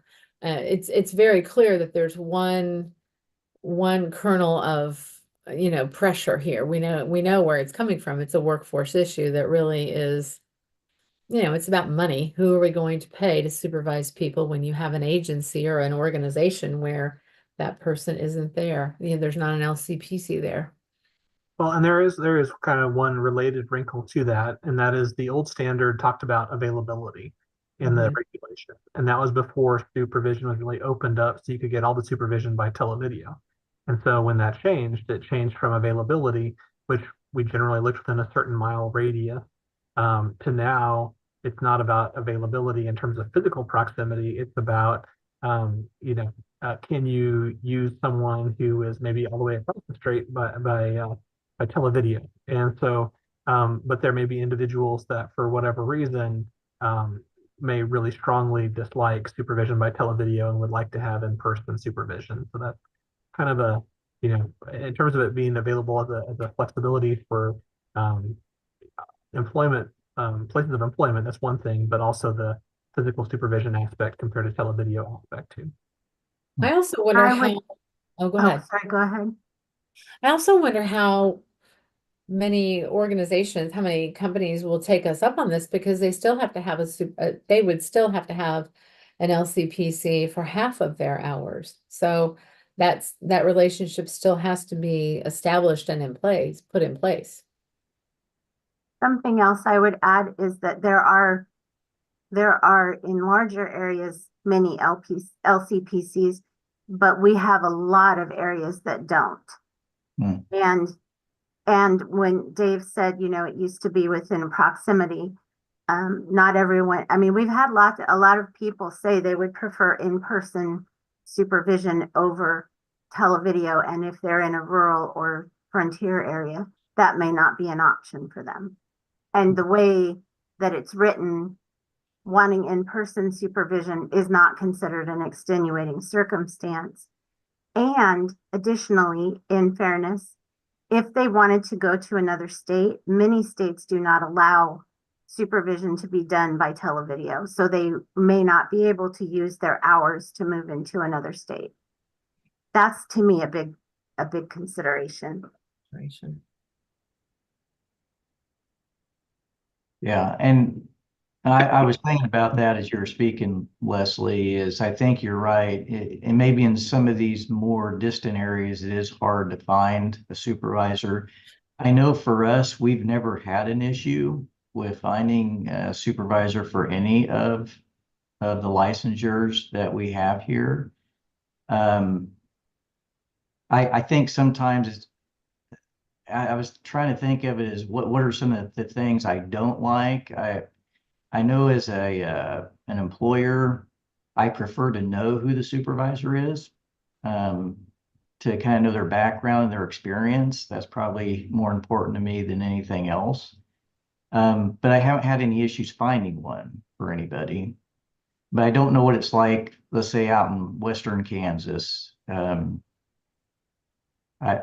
it's harder there. Leslie, you haven't even brought any of these to me in a long time. I mean, it seems like this isn't even coming up for counselors right now. Employers still ask, but we tell them that it's not an extenuating circumstance. What's the frequency of the ask? How often do you hear it? I don't know. I'd have to ask Tyler specifically, at least a few a month. Okay.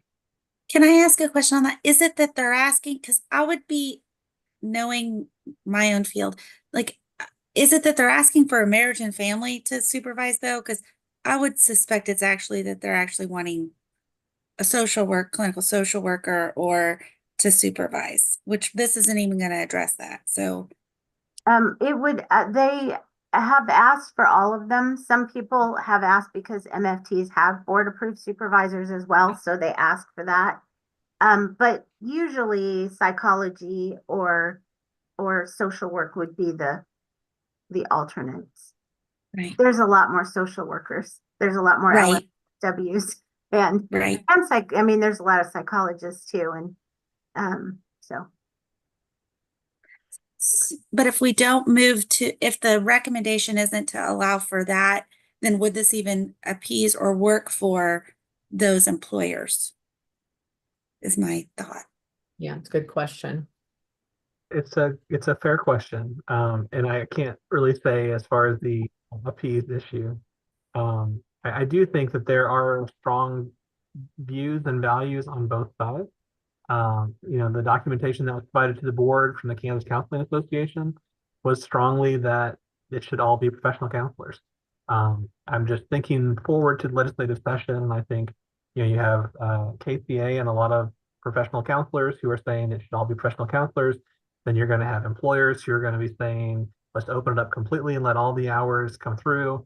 And in terms of trying to find a balance, I thought this could be at least a scenario where we could offer a solution, trying to find a middle ground between the two positions, saying that we still do value the supervision being provided by professional counselors, knowing that we're still trying to take into consideration the request for flexibility as well. And maybe this would be a good way to ensure that we are keeping some of the supervision from professional counselors. And maybe this would be something that would be helpful when bringing it in front of the legislature, and also being proactive, saying, we're not taking a position where we're resistant to change. We're listening to all sides and bringing something forward, trying to make it work with everybody. How, I think how sure are we that this is going to come up in the legislature? I think just based on the conversations I'm hearing, I think it is very likely to come up.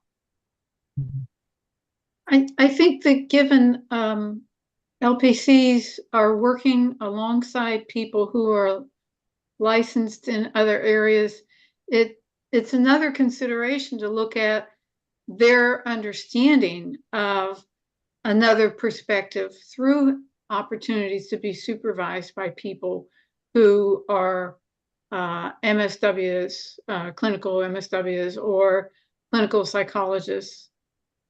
So to me, having the flexibility of being supervised also by people from other fields would be helpful for them, since they are working alongside them as a treatment team. On the other hand, in a treatment team, each one brings their own perspective, correct? And their own training and their own perspective and their own knowledge and skills. I don't know. I think it's important that the counselor, the professional counselor, brings that professional counseling perspective to whatever they do. Not an integration of other perspectives, that they bring their own perspective to the working of that group. I think that's key. I have to agree with Bob on that. If different professions don't have their own professional identity, and a big part of that really gets established through post-graduation supervision, if they don't bring that with them, we are not really having really set standards for every profession after a few years. Even codes of ethics that then they're gonna really look at. Just as an example, a lot of counselors, when they're supervised by social workers specifically, they are asked to do house visits with clients, a lot of different practices that counselors normally don't do, and a lot of other practices that goes against our codes of ethics, seeing multiple members of a family as clients. Those are not things that we ever want our counselors to learn to do. And so really keeping that professional identity as a professional counselor in place, I think it's really important. So David, do we need to take a vote about what we want to do? Do we need formal action? If you would like to make a recommendation back to the board, I think it might be helpful to vote. That Okay. way, it seems like there are, really, really good comments on both sides. If there is no recommendation, that's okay too. If there is a recommendation, that is something we could forward back to the board so that the board could consider what and put it into a request for legislation. Okay, so strategically, we can know where we stand and also adapt if we learn that, legislation's coming down the pike that we need to respond to. Does that seem fair? Well, unfortunately, what I have seen the last few years is there are certain advocates that sort of wait till we put something forward. And then I don't want to make it sound too sneaky, but it feels like they go behind the scenes and talk to members of the legislature and then submit amendments. And then certain committee members have these amendments that are given to them by other groups that they have not come before the BSRB or the board. And when we have no ability to control that, we sometimes have no ability to even respond to them, because in those types of settings, sometimes they just pocket them until the committee is discussing amendments. And so there's no opportunity. And then we could try to talk about them on the other side, but they're already included in one draft of the bill. So being proactive and trying to work with people is what I think is a much better solution. And we have reached out repeatedly to different groups and said we want to hear comments, suggestions. We want to work with people, but unfortunately, that's kind of how I've seen it once it gets in front of the legislative process. Is if we take this back up in a more in-depth way and just at our December advisory committee, is that too late? It probably is. you know, the thing is the legislative session starts at the very beginning of January, usually about the first, second week of January. And the board will be meeting right around that same time too. We will probably already need to have a bill that is mostly drafted and then ready to be introduced. But what happens is a lot of people introduce bills at the same time that kind of bottlenecks the revisers. And then we could have submitted it, and then several weeks later, it actually gets introduced and through their process. And so, So what I hear you saying is we need to decide. I think that would be helpful just to make sure that we have it for the board in the November meeting. Okay, so what is the motion that we need to bring? I think it could be that, the scenario I presented, or if there's a recommendation for a different scenario, someone could make that motion. And then as an advisory committee, you could vote to see if you do want to recommend that to the board. If it doesn't have the majority of votes, then that recommendation would fail and there wouldn't be a recommendation for the board to consider. And so that's kind of one scenario. Okay. So I need a motion. Does anybody have one? I'll motion that we approve David Vai's suggestion for, I don't have it right in front of me, but And I'll summarize it. Basically, the proposal would be that instead of the statute would say that half of the hours of supervision, so all the hours would still need to be provided by a board approved supervisor, but half of the hours could be provided by someone who would be a clinical supervisor who's licensed at the graduate level to practice in one of the behavioral sciences, whose authorized scope of practice permits the independent practice of counseling, therapy, or psychotherapy.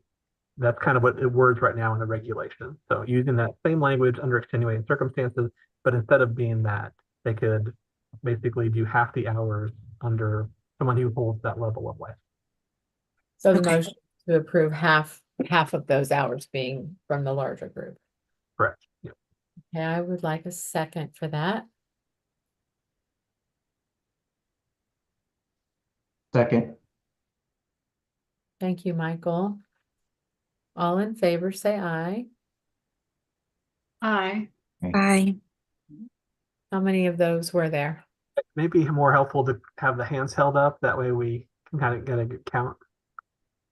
I see 1, 2, 3, 4, 5, 6 hands. Okay, 6 in favor. All opposed, same sign.